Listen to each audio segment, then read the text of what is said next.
Hola, soy Camila Díaz y el día de hoy vamos a hablar sobre un libro muy importante para la lingüística, y este es el Curso de Lingüística General de Ferdinand de Saussure. El Curso de Lingüística General es una obra de 1916 que marcó un punto fundamental de la lingüística del siglo XX. Un dato curioso es que en realidad este libro no fue escrito por Saussure, sino es una recopilación de las notas que habían tomado sus estudiantes de los cursos que él dictó en la Universidad de Ginebra. Así que les contaré un poco de las fases de la lingüística de antes de que se reconociera cuál es su verdadero objeto, que sería la lengua según Saussure. Entonces, la primera fase que nos encontramos es la gramática. Este estudio se inauguró por los griegos y fue continuado por los franceses. Se caracteriza por estar fundado por la lógica y estar desprovisto de toda visión científica. Además, esta se aleja de la pura observación. Básicamente lo que propone la gramática es dar reglas y distinguir las formas correctas e incorrectas de la lengua. Ahora, la filología. Esta se asocia al movimiento creado por August Wolff a partir de 1777.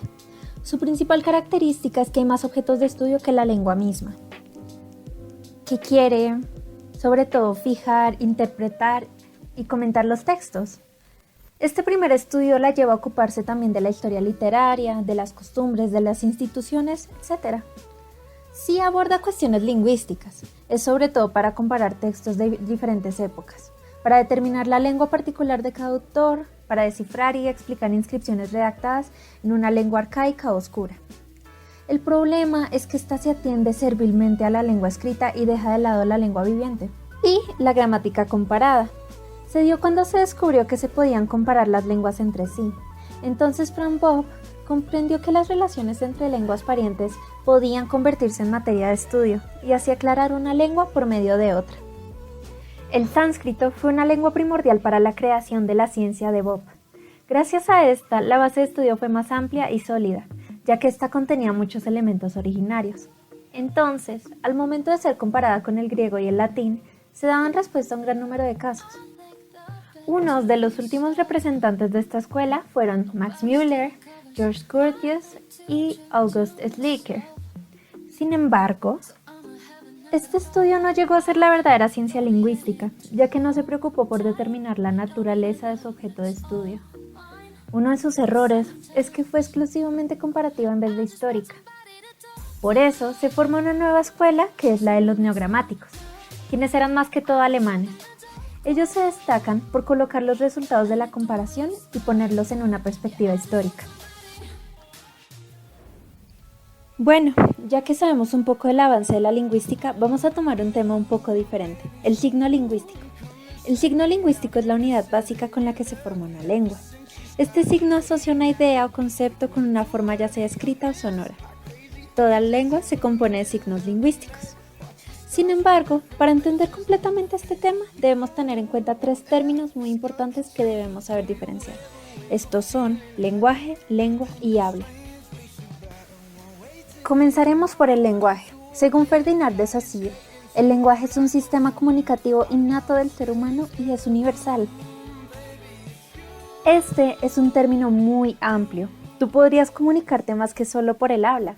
De hecho, puedes comunicarte por escritos, dibujos, señas, iconos, entre otras cosas.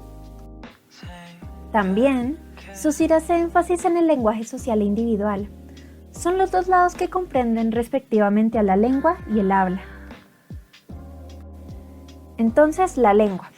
La lengua es un sistema de signos lingüísticos con una intención comunicativa. Simplificando, una lengua es un idioma, un sistema de signos lingüísticos.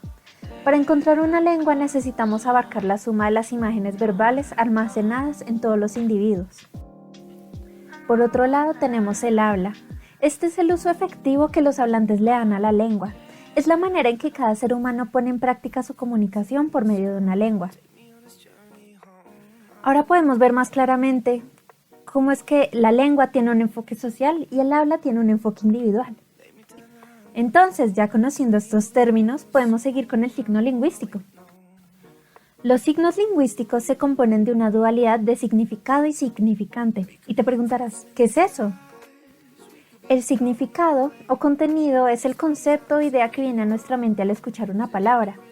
Por otro lado, el significante es la palabra escrita o hablada, o sea, la cadena de sonidos o grafías que se unen para representar una idea.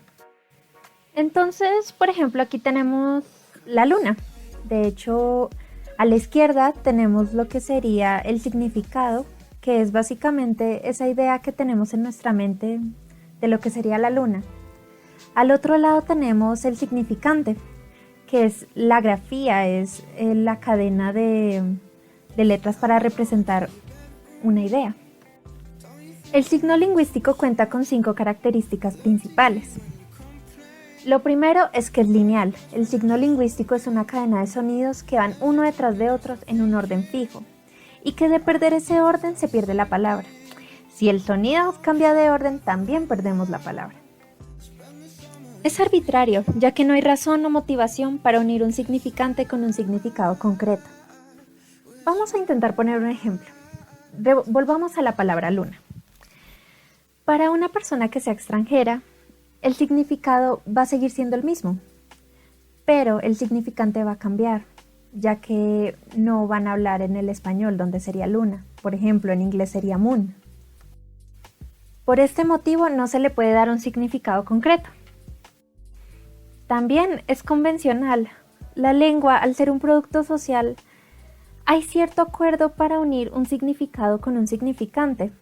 Hay un acuerdo preestablecido en una sociedad para ocupar ciertos signos lingüísticos. Es mutable e inmutable. ¿Cómo así? Es mutable respecto al tiempo y es inmutable porque no cambia de un momento a otro. Un ejemplo es que no podemos pensar en el español igual a como era el español hace 100 años.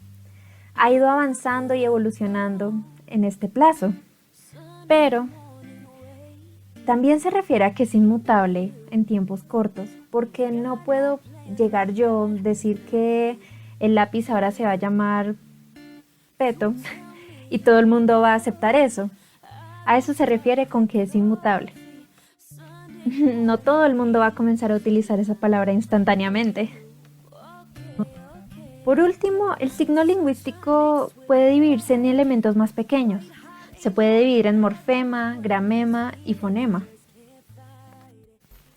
Ahora, finalmente, hablemos de la diacronía y sincronía.